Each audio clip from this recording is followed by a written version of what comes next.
In the winter of 1943, the Eastern Front was in flux. Just weeks earlier, the Soviet Red Army had completed its decisive victory at Stalingrad, encircling and destroying Germany's Sixth Army. The blow shocked German leadership and created a sense of momentum among Soviet commanders. The southern sector of the front was now vulnerable, stretching from the Don River basin to the approaches of Ukraine's industrial heartlands. It was in this environment that the city of Kharkov, an important hub of transport, industry, and administration, became the focal point of one of the war's most critical battles. Kharkov, the fourth largest city in the Soviet Union, was more than just another dot on the map. Its factories had long supplied tanks, artillery, and munitions to the Red Army. Its railways linked the Donbass coal region with Moscow and the wider Soviet rear. For the German High Command, holding Kharkov meant retaining a position from which to threaten Soviet supply lines and to stabilize the collapsing southern front. For the Soviets, its liberation was both a strategic necessity and a symbolic victory after months of grueling attrition. This dual importance set the stage for a confrontation involving vast armies, multiple nationalities, and diverging visions of the war's direction. By February 1943, the Red Army had launched Operation Star, a sweeping offensive designed to capitalize on German weakness. Soviet formations under Generals Nikolai Vatutin, Ivan Konev, and Philip Golikov surged westward from the Don and Voronezh sectors. Their immediate goal was to recapture Kharkov and push further into Ukraine. In total, the Soviets committed approximately 5,000 troops across this front, supported by several thousand tanks and aircraft. Morale among Soviet units was high, buoyed by the victory at Stalingrad and the belief that the momentum of the war had shifted irreversibly in their favor. The German situation was precarious. Field Marshal Erich von Manstein, commander of Army Group South, had under his control roughly 35,000 men after the loss of the Sixth Army. These included remnants of battered divisions, reinforced by the arrival of the SS Panzer Corps, commanded by Paul Hauser.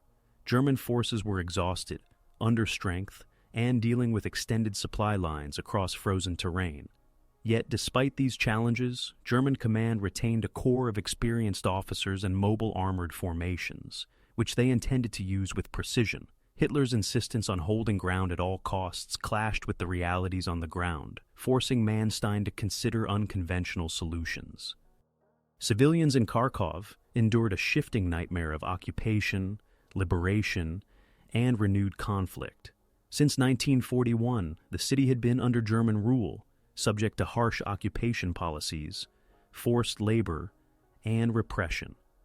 The approach of Soviet troops in February 1943 was met by many with cautious relief, yet their return was not accompanied by stability. The rapid pace of operations left the city's infrastructure strained, its population displaced, and its resources stretched thin. Local inhabitants became unwilling witnesses to the repeated transformations of their city into a battlefield. Intelligence assessments on both sides reflected optimism and anxiety. Soviet commanders believed that German resistance was crumbling and that a bold advance could split German forces in southern Russia from those in Ukraine. German staff, meanwhile, recognized the vulnerability of their lines, but also saw in the Soviet advance an opportunity. Overextended Soviet spearheads could be enveloped if the Wehrmacht could stabilize and regroup. The confrontation around Kharkov was thus not simply about territorial control, but about strategic initiative, whether the Red Army could sustain its offensive drive or whether Germany could restore balance after Stalingrad. The broader geopolitical context also mattered. For the Allies in London and Washington, each Soviet gain seemed to confirm the resilience of the Eastern Front. For the Axis powers, particularly Romania, Hungary, and Italy, German setbacks threatened their own positions in the war. Kharkov's fate would ripple beyond the steppe, influencing decisions in distant capitals about the war's likely trajectory and the sustainability of alliances. The battle was therefore a hinge point, a moment where battlefield events intersected with international calculations. As February drew to a close, the stage was set. Soviet forces, convinced that collapse was imminent on the German side, pressed forward to capture Kharkov. German units, under immense pressure but still cohesive, prepared to conduct a fighting withdrawal. Manstein, aware of the stakes, began formulating plans that defied Hitler's directives, seeking not merely to hold ground, but to lure Soviet forces into overextension. In this volatile context, Kharkov became the arena for one of the most significant and complex confrontations of the Eastern Front in 1943. In early February 1943, the Soviet offensive surged forward with remarkable speed. Operation Star and the related Voronezh-Kharkov offensive pushed deep into Ukraine, overwhelming thin German defenses. The Red Army's 40th and 69th Armies advanced from the north, while the 3rd Tank Army under General Pavel Rybalko spearheaded the drive toward Kharkov itself. By mid-February, Soviet units had entered the city, encountering only limited resistance from overstretched German garrisons. The German army, battered by continuous retreats since Stalingrad, lacked the strength to hold Kharkov against the Soviet momentum. On 16th February 1943, Kharkov fell into Soviet hands for the second time in the war. The initial Soviet entry into Kharkov was greeted by segments of the civilian population with relief. After nearly 2 years of German occupation, which had brought executions, deportations, and the persecution of Jews and suspected partisans, the return of Soviet authority carried the promise of liberation. Yet the city was devastated. German occupation policies had stripped factories, destroyed infrastructure, and disrupted food supplies. As Soviet troops occupied Kharkov, they faced not only the military task of securing the area, but also the humanitarian crisis of feeding and sheltering tens of thousands of residents amid the ruins. On the military level, Soviet high command underestimated the dangers inherent in their rapid advance. Their armored spearheads had driven far ahead of logistical support, leaving supply lines overstretched and vulnerable. Fuel and ammunition shortages became increasingly common as the Red Army pushed deeper into Ukraine. Moreover, many Soviet formations were exhausted from continuous operations since late 1942, with tank brigades reduced in strength and infantry divisions lacking replacements. Despite these limitations, Soviet leadership pressed forward, convinced that the collapse of German resistance was imminent and that a decisive breakthrough might be achieved before spring. The German withdrawal from Kharkov was not the product of a complete collapse, but rather a deliberate move by Field Marshal Manstein to preserve mobility. He ordered German forces, including the 2 SS Panzer Corps, to fall back to more defensible positions, conserving strength for a counterstrike. The retreat was conducted under pressure, with rear guard units engaging Soviet vanguards and buying time for regrouping. Though Hitler had repeatedly forbidden retreats, Manstein argued for flexibility, insisting that only through controlled withdrawals could the army regain the initiative. This divergence between Hitler's directives and Manstein's operational vision marked a critical moment in the German command structure. The Soviet capture of Kharkov in February was hailed as a triumph in Moscow. Propaganda trumpeted the success as proof of irreversible Soviet ascendancy, portraying the fall of Kharkov as a prelude to further liberation across Ukraine and beyond. Newspapers declared that the road to Dnipropetrovsk, Poltava, and even the Dnieper River was now open. For soldiers at the front, the liberation of a major industrial city reinforced belief that victory was drawing nearer. Yet beneath this optimism, Soviet commanders faced warnings from intelligence reports about German armored concentrations forming to the southwest. These warnings were often dismissed or underestimated, as the broader narrative of collapse overshadowed caution. The loss of Kharkov alarmed German allies, particularly Hungary and Romania, whose armies were positioned along the southern sector of the Eastern Front. Their governments feared that a general Soviet breakthrough would expose their territories to invasion. German promises of stabilization reassured them only partially. Within the Wehrmacht, meanwhile, the fall of Kharkov was not perceived as final. Manstein and his staff viewed the Soviet advance as overconfident and dangerously extended. They prepared to turn the tables by drawing Soviet forces further forward into positions where a concentrated German counteroffensive could be unleashed. As February turned into March, the opposing armies reorganized. Soviet troops struggled to consolidate control of Kharkov, re-establish administration, and push further westward. German units regrouped along the Meuse and Donets rivers, with the SS Panzer divisions refitting and preparing for action. The contrasting approaches reflected the different assumptions guiding each side. The Soviets believed in relentless pressure to exploit enemy weakness, while the Germans aimed to use mobility and concentration of armor to strike a decisive blow. Kharkov, liberated but precariously held, became the center of a gathering storm that would soon test both armies to their limits. The Soviet High Command, buoyed by its victories, expanded its objectives after the fall of Kharkov. The Stavka, under Joseph Stalin and his senior generals, envisioned a continuation of the winter offensives that had begun at Stalingrad. Their plan was ambitious: to push German forces back across the Dnieper River, liberate Ukraine's industrial regions, and potentially collapse Army Group South. The momentum appeared to favor such a strategy. In total, more than 500,000 Soviet troops, supported by over 1,000 tanks and a comparable number of aircraft, were active in the southern sector. Commanders like Vatutin of the Voronezh Front and Golikov of the Bryansk Front sought to exploit German weakness before spring thaw and mud-slowed operations. Logistics, however, presented an immense challenge. Soviet supply lines stretched hundreds of kilometers back across recently liberated territory. The rail network had been heavily damaged by the retreating Germans, and motor transport was insufficient to carry fuel, ammunition, and rations to the rapidly advancing spearheads. Tank armies, such as Rybalko's 3rd Tank Army, found themselves short on fuel just as opportunities for deeper exploitation emerged. Infantry formations were equally strained, often advancing without adequate artillery support. The optimism of the Soviet leadership masked the reality that their frontline units were operating at the edge of their endurance. On the German side, Field Marshal Manstein assessed the situation with a mixture of caution and opportunity. He recognized that the Soviet advance, while powerful, was dangerously overstretched.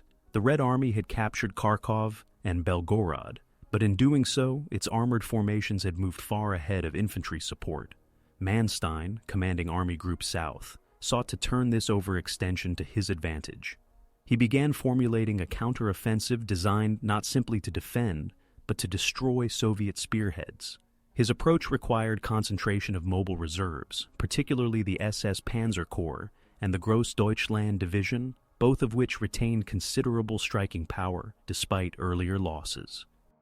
This plan required a degree of independence from Hitler's directives. The Führer insisted that cities like Kharkov must be held at all costs, regarding their loss as politically and psychologically unacceptable. Manstein, however, understood that attempting to defend Kharkov with depleted forces risked encirclement and destruction. Instead, he persuaded Hitler to allow a flexible defense, temporarily ceding ground to draw Soviet forces into a vulnerable salient. Once the Red Army advanced too far, German panzer divisions would counterattack, encircle, and destroy them. It was a high-risk strategy, but one consistent with the Wehrmacht's tradition of operational maneuver. The WWII SS Panzer Corps under Paul Hauser formed the core of this counteroffensive. It included 3 divisions: the Leibstandarte, SS Adolf Hitler, Das Reich, and Totenkopf. Each division was heavily equipped with tanks, including Panzer IVs and the new Tigers, as well as mechanized infantry. Though controversial for their political affiliation and notorious record in occupied territories, militarily these units represented some of the most effective German armored formations available. Their presence in the sector gave Manstein the capability to deliver concentrated blows at selected points along the front. While preparations for the German counterstroke unfolded, Soviet forces pushed further beyond Kharkov. Rybalko's 3rd Tank Army attempted to drive toward Poltva and the Dnieper crossings, but his units were increasingly isolated from supporting infantry and plagued by shortages. Reports from the front described tank brigades with only a fraction of their authorized strength operational. Meanwhile, the weather began to shift. The thaw of early March turned roads into mud, hampering the movement of heavy vehicles and complicating resupply. What had begun as a rapid advance was now slowing, and Soviet troops risked becoming trapped in exposed positions with diminishing combat effectiveness. Civilians across the region experienced yet another cycle of upheaval. In Kharkov itself, Soviet authorities attempted to re-establish control, reopening administrative offices and mobilizing resources for reconstruction. Yet the population was caught between conflicting armies, uncertain whether the front line would stabilize or shift again. Refugees from surrounding villages streamed into the city, hoping for food and shelter, but supplies remained scarce. Meanwhile, in areas still under German control, the occupation continued with requisitions and reprisals, further eroding local resilience. For the people of Ukraine, the fluid front lines meant repeated displacement and the constant threat of violence. By early March, the stage was set for a dramatic reversal. Soviet forces held Kharkov, but in a precarious state, stretched forward into positions they could not easily defend. German armored concentrations were assembling to the southwest, preparing to strike. Manstein's gamble rested on timing. He had to wait until the Soviet advance peaked and logistical strain slowed their momentum, but he could not delay too long, lest the Red Army consolidate its gains. The decisions taken in these critical days would determine whether the Soviet triumph at Kharkov would mark the beginning of a lasting advance, or whether German forces would manage to regain the initiative, if only temporarily, on the Eastern Front. In the first days of March 1943, the German counterstroke began to unfold. Manstein launched what later became known as the backhand blow, a carefully timed series of attacks aimed at exploiting the Soviet overextension. His concept was straightforward: lure Soviet armored spearheads deep into the German-held sector, then strike their flanks and rear with concentrated panzer forces. The two SS Panzer Corps, supported by the Grossdeutschland Division and other mobile formations, spearheaded the offensive. The counterattack was launched south of Kharkov, near Krasnograd and Pavlograd, where Soviet units had pushed far beyond their logistical support. The Red Army was caught off balance. Vatutin's Voronezh front had extended its forces toward Poltava, while Konev's southwestern front advanced toward the Dnieper. These thrusts, though bold, left exposed flanks manned by weakened infantry and understrength tank brigades. When the German panzers attacked on 6th of March, they struck into thinly held sectors. Rybalko's 3rd Tank Army, already suffering from fuel shortages and reduced combat strength, faced the full weight of German armored formations. Soviet attempts to regroup were hampered by disorganization, lack of reserves, and muddy terrain that slowed movement. German armored tactics proved effective in this phase. The SS divisions advanced rapidly, employing combined arms operations where tanks, mechanized infantry, and artillery coordinated strikes against Soviet concentrations. The Tiger tanks of the Leibstandarte SS Adolf Hitler Division demonstrated their power in frontal engagements, while Panzer IVs executed flanking maneuvers. The speed of the German advance surprised many Soviet commanders, who had believed the enemy too weakened after Stalingrad to mount such an operation. By 8th of March, entire Soviet units were forced into retreat, abandoning equipment and positions to avoid encirclement.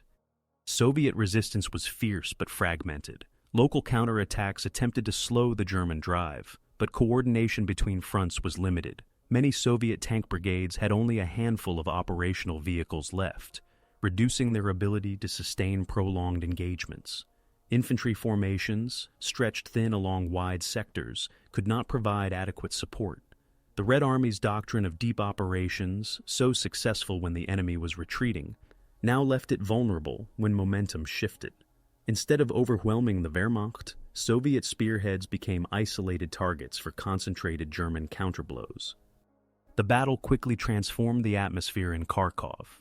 Just weeks earlier, the city had celebrated its liberation, with Soviet authorities attempting to re-establish governance and restore basic services.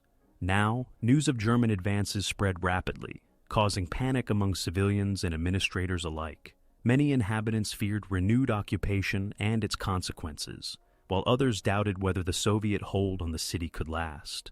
Evacuation orders were issued for some industrial equipment and military depots, but the speed of events made systematic withdrawal nearly impossible. The population once again braced for the possibility of shifting control. Within the German command, Manstein's maneuver gained support as reports of Soviet disarray reached headquarters. His gamble had succeeded in creating conditions where the Red Army's overextension could be exploited. Hitler, initially skeptical, was persuaded by early successes and authorized further offensives. The two SS Panzer Corps pressed northward, aiming not only to drive Soviet forces back, but also to retake Kharkov itself. For the Germans, the prospect of recapturing such a major city so soon after losing it carried both military and political value. It promised to restore morale among their troops and reassure wavering allies that Germany remained capable of decisive action. For Soviet commanders, the situation grew critical. Stavka issued urgent directives to stabilize the front, ordering reinforcements into the threatened sector. But the sheer scale of the German counteroffensive, combined with exhaustion among Soviet formations, limited their options. The rapid pace of German armored thrusts made defensive preparations difficult. The Red Army still maintained numerical superiority overall, but much of its strength was tied down in offensives further west, leaving Kharkov vulnerable. As March progressed, the question was no longer whether the Germans could regain the initiative around Kharkov, but how far they could push their counteroffensive before spring conditions and Soviet reinforcements halted the advance. By the second week of March 1943, the German counteroffensive reached its most dynamic stage. Manstein's forces, executing the backhand blow, pushed relentlessly northward. The two SS Panzer Corps, comprising the Leibstandarte, Das Reich, and Totenkopf divisions, formed the spearhead. Their task was to slice through Soviet lines, envelop advancing formations, and open the way to Kharkov. Supporting them were elements of the Grossdeutschland division and several Wehrmacht panzer and infantry corps, which provided flank security and secondary thrusts. In total, German mobile forces numbered around 1,000 men with more than 700 tanks, while the Soviets opposing them in the sector counted roughly 2,000 troops, but with many divisions under strength after weeks of continuous offensive operations. The operational tempo favored the Germans. Soviet spearheads, exhausted from the long advance, lacked cohesion. Robalko's Third Tank Army, which had been at the forefront of the February push, now faced encirclement. German panzers exploited gaps between Soviet corps, isolating regiments and forcing withdrawals under pressure. Several Soviet tank brigades lost the bulk of their remaining vehicles in running battles, often abandoning disabled tanks in the mud. German reports from the field noted hundreds of captured Soviet prisoners and destroyed tanks, while Luftwaffe support, though limited by weather, carried out concentrated strikes against Soviet columns retreating along narrow roads. The weather added further complexity. The thaw of March created muddy, treacherous conditions known as Rasputitsa. For the Red Army, dependent on overextended supply convoys, the mud slowed resupply and trapped vehicles in deep ruts. German formations, though equally affected, benefited from operating along shorter, interior lines, allowing them to sustain momentum. Engineers built corduroy roads and improvised crossings to keep the armored advance moving. Manstein emphasized maneuver warfare, instructing his commanders to bypass strong points and strike Soviet flanks, avoiding costly frontal assaults wherever possible. In Kharkov itself, the atmosphere shifted daily as news of the German advance spread.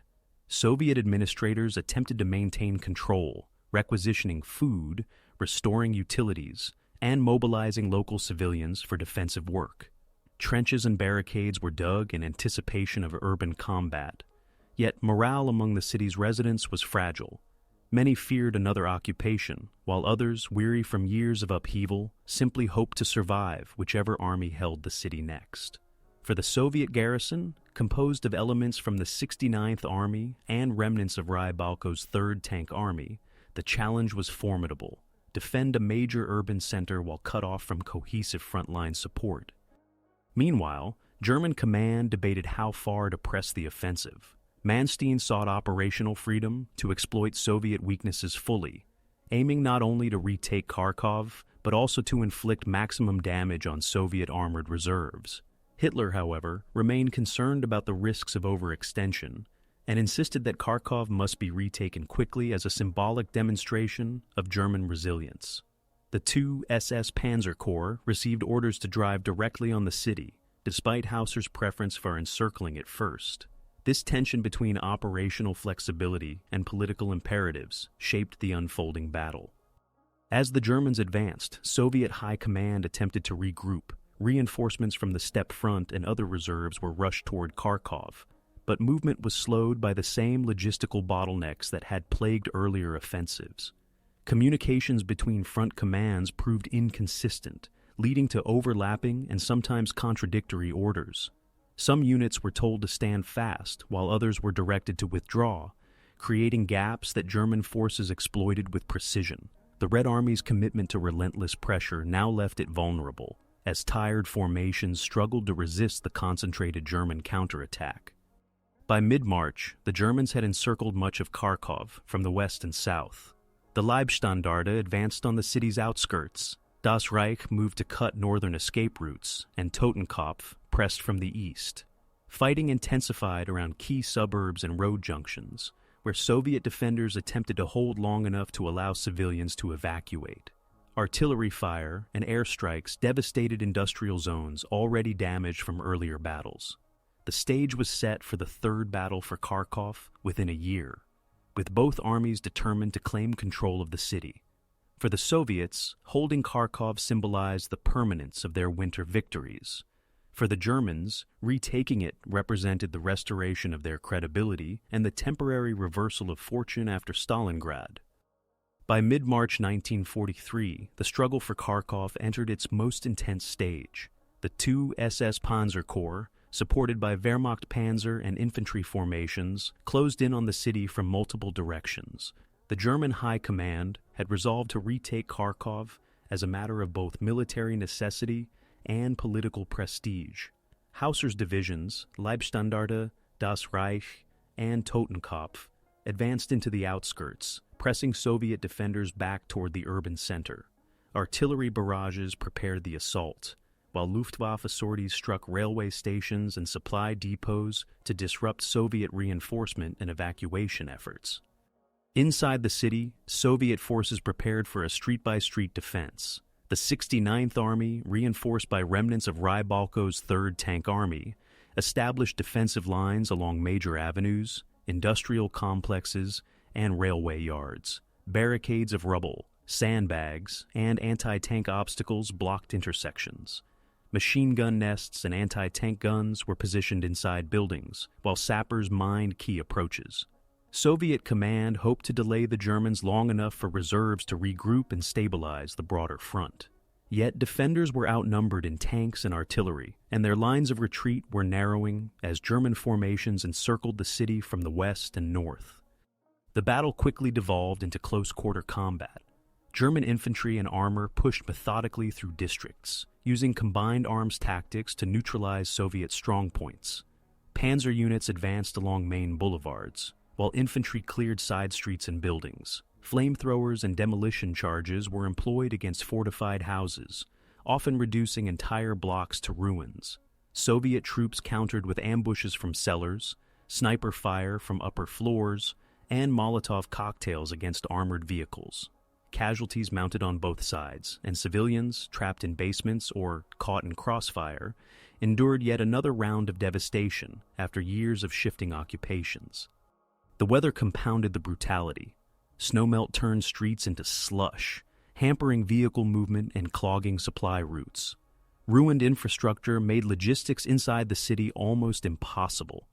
German units relied on rapid resupply from depots just outside Kharkov, while Soviet defenders struggled with dwindling ammunition and food. Reports indicated that many Soviet soldiers fought with only a handful of cartridges, while artillery batteries rationed shells. Despite shortages, Soviet resistance remained determined, with isolated units fighting on even after being cut off from higher command. Strategically, Manstein pressed his advantage. By encircling Kharkov and forcing the Red Army into urban combat, he tied down Soviet forces that might otherwise have withdrawn to stronger positions further east. His goal was to destroy enemy formations, not merely to reclaim territory. Hitler, for his part, emphasized the symbolic value of retaking a major Soviet city so soon after Stalingrad. German propaganda prepared to present the operation as evidence that the Wehrmacht still retained the capacity for large-scale victories on the Eastern Front. Civilians bore the brunt of the renewed struggle. Many who had welcomed Soviet troops in February now faced the prospect of another occupation. Some attempted to flee eastward, but German encirclement made escape nearly impossible. Food shortages became severe, with rationing systems collapsing under bombardment and displacement. For those remaining in the city, survival meant hiding in cellars, scavenging from ruins, and avoiding the shifting front lines that cut through residential neighborhoods. The constant presence of tanks, artillery, and aircraft overhead turned Kharkov into a landscape of destruction. By 14th of March, German forces had penetrated deeply into the city. The Leibstandarte SS pushed toward the city center. Das Reich closed in from the northwest, and Totenkopf advanced from the east. Soviet defenders fought bitterly around the tractor factory, the railway station, and the central squares. Yet the numerical and material superiority of German armored units gradually eroded resistance. Entire Soviet regiments were encircled and destroyed in isolated pockets. Command communications broke down, and surviving units withdrew in disorder toward the northern outskirts. The Third Battle for Kharkov was reaching its climax, with the outcome increasingly favoring the German counteroffensive. By 15th March 1943, the German counteroffensive reached its height within Kharkov. The city, already scarred from earlier battles, became the stage of relentless street fighting as German units sought to eradicate the last Soviet resistance. The Leibstandarte SS Adolf Hitler Division advanced block by block toward the central squares, employing tanks in narrow avenues despite the risks of ambush. Das Reich moved through the northern industrial districts, attempting to cut Soviet escape routes, while Totenkopf pressed from the east, driving into residential neighborhoods. The coordination between armored spearheads and infantry was crucial. Panzers suppressed strong points, while infantry cleared buildings room by room. For the Soviets, the situation grew untenable. The 69th Army, already depleted, lacked the resources to maintain a coherent defense. Many units were reduced to ad hoc groups of infantry, supported by a handful of anti-tank rifles or machine guns.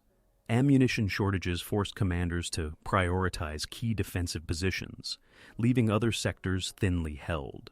Communication lines were severed, isolating regiments and brigades from one another. Attempts at counterattacks were repelled with heavy losses. Rybalko's 3rd Tank Army, which had once spearheaded the offensive into Kharkov, was now fragmented, its remnants unable to mount organized resistance within the city. Civilian conditions deteriorated further as the fighting intensified. Entire neighborhoods were reduced to rubble under artillery bombardments. Fires spread uncontrolled through residential blocks, fed by damaged gas lines and wooden structures. Civilians sought refuge in cellars, where overcrowding, hunger, and disease became rampant. The presence of both armies in the city meant constant requisitioning of food and shelter, leaving the population with little protection. Evacuation was nearly impossible, as German encirclement cut off most routes eastward, and those who attempted to flee risked being caught in crossfire or air raids. German operational reports noted the steady collapse of Soviet defenses, but also acknowledged significant challenges. Urban warfare consumed time and resources, with casualties mounting among attacking units. Tanks frequently became immobilized in rubble-filled streets, requiring infantry to secure progress without armored support. Snipers, mines, and hidden anti-tank weapons inflicted steady attrition. Nevertheless, the discipline and mobility of German units ensured gradual success. By 16th of March, key objectives such as the railway station and central administrative buildings were in German hands. Soviet forces withdrew in disorder toward the northern outskirts, where they attempted to hold a final line. At the higher level, Manstein regarded the recapture of Kharkov not simply as a tactical victory, but as an operational triumph. His strategy had transformed Soviet overextension into an opportunity for a decisive counterstroke. Reports indicated that several Soviet armies had suffered severe losses in both personnel and equipment, weakening their offensive potential for months to come. For the Wehrmacht, this offered a chance to stabilize the front after the disaster at Stalingrad, restoring confidence within the ranks and among Germany's allies. Hitler celebrated the victory, using it to demonstrate that the Eastern Front was far from lost. Yet the costs were evident. The battle left Kharkov in ruins, its infrastructure shattered, and its population traumatized. German propaganda framed the operation as a great success, but for civilians, the repeated shifts of control brought only devastation and uncertainty. Soviet accounts later emphasized the resilience of their troops, who fought under impossible conditions, while acknowledging the failure to anticipate and counter Manstein's maneuver. For both sides, the Third Battle for Kharkov highlighted the brutal realities of the Eastern Front. Victories were temporary, bought at immense human and material cost, and the strategic balance remained precarious. By 17th of March, organized Soviet resistance within Kharkov had collapsed. German units secured the city, raising their flags over government buildings and declaring the operation complete. Remnants of Soviet formations retreated toward Belgorod and Kursk, where they would regroup for future operations. The Wehrmacht had regained the initiative in the southern sector of the front, at least for the moment. The outcome of the battle underscored the importance of operational maneuver, timing, and the capacity of both sides to endure enormous losses in pursuit of strategic goals. The focus now shifted to what would follow, whether the Germans could exploit their victory to launch further offensives, or whether the Red Army would recover quickly and resume its advance. In the days immediately following the German recapture of Kharkov, in mid-March 1943, the broader operational picture came into sharper focus. Manstein's counterstroke had achieved its immediate aim. The Red Army's winter offensive was halted, and Soviet spearheads that had threatened to break into Ukraine's heartland were thrown back with heavy losses. German forces regained not only Kharkov, but also stabilized the line along the Donets River, pushing Soviet armies northward toward Belgorod. For the first time since Stalingrad, the Wehrmacht had seized the initiative on the Eastern Front, if only temporarily. The scale of Soviet losses reflected the risks of overextension. Rybalko's 3rd Tank Army, which had been at the forefront of the drive into Kharkov, suffered catastrophic attrition. Many brigades reported fewer than 20 operational tanks, with several reduced to little more than company strength. Infantry formations of the 69th Army and supporting units also endured severe casualties, with regiments shrinking to a fraction of their original size. Soviet estimates later admitted that more than 4,000 men were lost in the Kharkov fighting, including killed, wounded, and captured. German sources claimed even higher numbers, though these figures were often inflated for propaganda purposes. Regardless of the exact totals, the losses significantly weakened Soviet offensive capacity in the southern sector. German forces, too, paid a price. The Theses SS Panzer Corps and the Grossdeutschland Division, while successful, sustained thousands of casualties and the loss of numerous tanks and vehicles in brutal urban combat. The Tigers and Panzerabwehren had demonstrated their tactical value, but attrition, mechanical breakdowns, and fuel shortages limited their availability for further operations. Infantry units, particularly in the Totenkopf Division, reported heavy casualties in clearing Soviet strongpoints within Kharkov. The German victory was thus costly, reducing the strength of units that would soon be needed for future campaigns. For civilians in Kharkov and the surrounding areas, the aftermath was grim. The city had changed hands 3 times since 1941, and each transition brought destruction, reprisals, and upheaval. Under renewed German occupation, strict controls were reimposed. Surviving Soviet officials and suspected collaborators were executed or deported, while civilians faced food shortages as the occupiers requisitioned supplies for their troops. The city's infrastructure lay in ruins. Factories were destroyed, power grids shattered, and housing stock severely depleted. The civilian population, already reduced by wartime deportations and killings, now faced a struggle for survival in a devastated urban environment. Politically, the battle carried weight beyond the battlefield. In Berlin, Hitler celebrated the retaking of Kharkov as proof that Germany could still win decisive victories in the East. The propaganda ministry broadcast images of German tanks rolling through the city center, and speeches declaring that the myth of Soviet invincibility had been broken. For Germany's allies, Romania, Hungary, and Italy, the operation offered reassurance that German leadership remained capable of defending Axis positions on the Eastern Front. In Moscow, however, the loss of Kharkov was explained as a temporary setback. Soviet propaganda emphasized the exhaustion of German units and the inevitability of future Soviet offensives once reserves were rebuilt. Strategically, both sides drew lessons from the battle.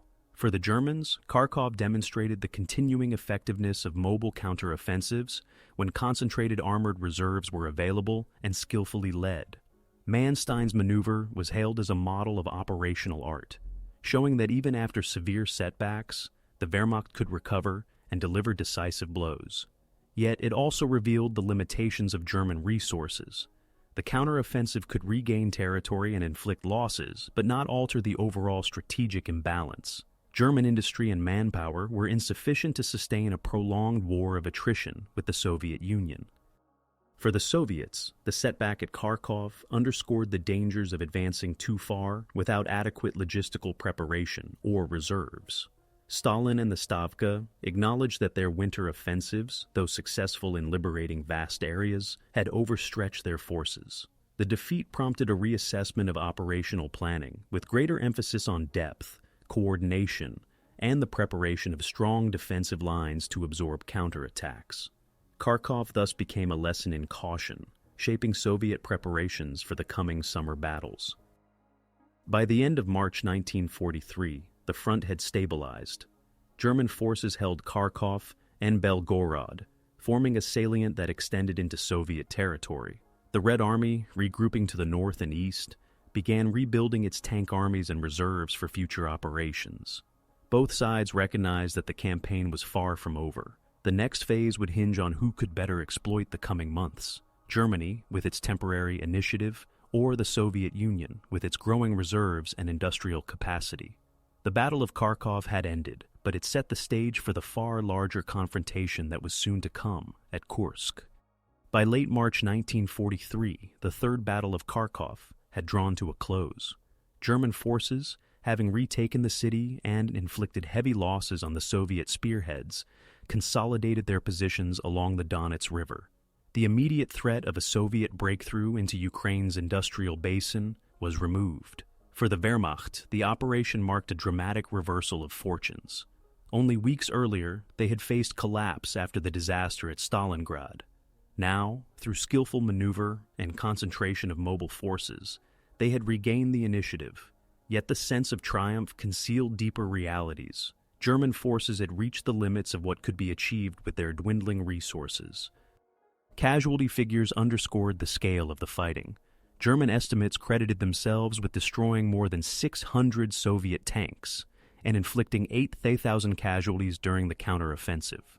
Soviet sources acknowledged significant losses but emphasized that many formations were able to withdraw and regroup. German panzer divisions themselves were left battered. The Leibstandarte, Das Reich, and Totenkopf divisions had each lost substantial portions of their infantry strength in urban combat, while their tank strength was reduced by mechanical wear and battle losses. Even in victory, they required time for refitting and replacement. For civilians, the withdrawal of Soviet forces and the reimposition of German rule brought renewed hardship. The city of Kharkov, once an industrial powerhouse, was devastated. Factories were in ruins, railways disrupted, and housing destroyed. Thousands of civilians had been displaced or killed during the repeated battles. German occupation authorities reinstated strict controls, requisitioning supplies for their troops, and imposing harsh penalties for resistance. Many residents who had welcomed Soviet liberation only a month earlier now faced reprisals for suspected collaboration. For ordinary people, the cycle of occupation meant that survival itself was uncertain, tied to the fortunes of distant armies. In the Soviet command, the loss of Kharkov was acknowledged as a setback, but not as a decisive defeat. Stavka assessed that the Red Army had overreached during its winter offensives, advancing beyond its logistical capabilities and exposing itself to counterattacks. Stalin initially demanded immediate countermeasures, but his generals urged caution, pointing to the exhaustion of frontline troops.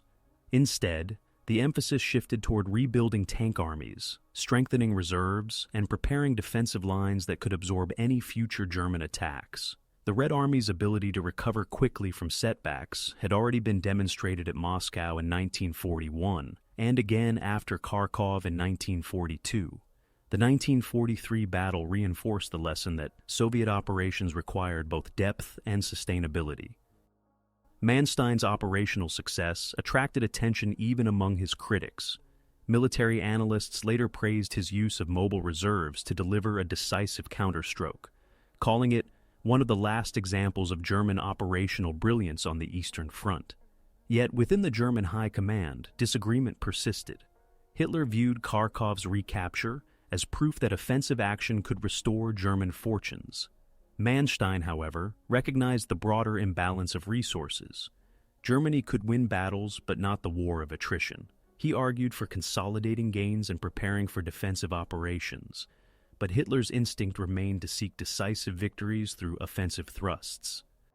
Internationally, the battle's outcome carried mixed implications. For Germany's allies, the retaking of Kharkov reassured them that the Eastern Front had not collapsed entirely, reducing fears of Soviet advances into Romania and Hungary. For the Western Allies, the ebb and flow of the front demonstrated the immense scale of the Eastern campaign, reinforcing the perception that the Soviet Union was carrying the bulk of the land war against Germany.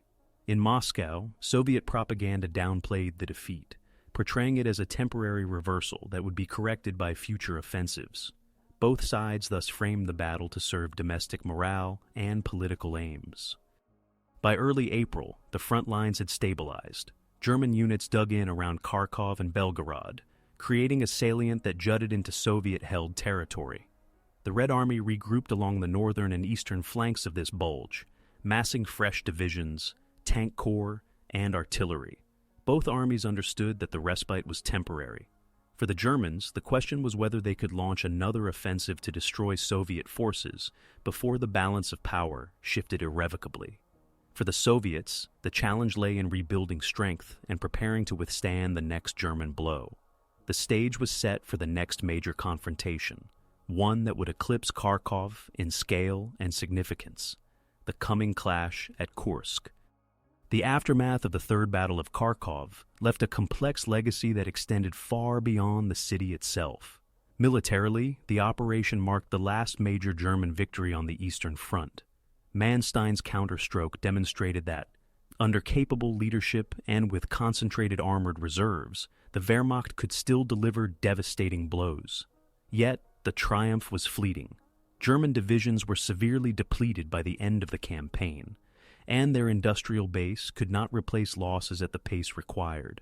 For the Soviet Union, the defeat underscored the dangers of overextension, but it did not break their capacity to wage war. Instead, it served as a harsh lesson that directly influenced the planning of future operations, particularly the emphasis on reserves, coordination, and defensive depth that would define Soviet strategy in the coming summer. From the German perspective, Kharkov offered short-term stabilization. The recapture of the city restored confidence among troops and leadership after the disaster of Stalingrad. It reassured Axis allies that German forces could still defend occupied territories and even retake lost ground. Propaganda in Berlin proclaimed the battle as proof of enduring strength, showing images of German tanks rolling through Kharkov's streets.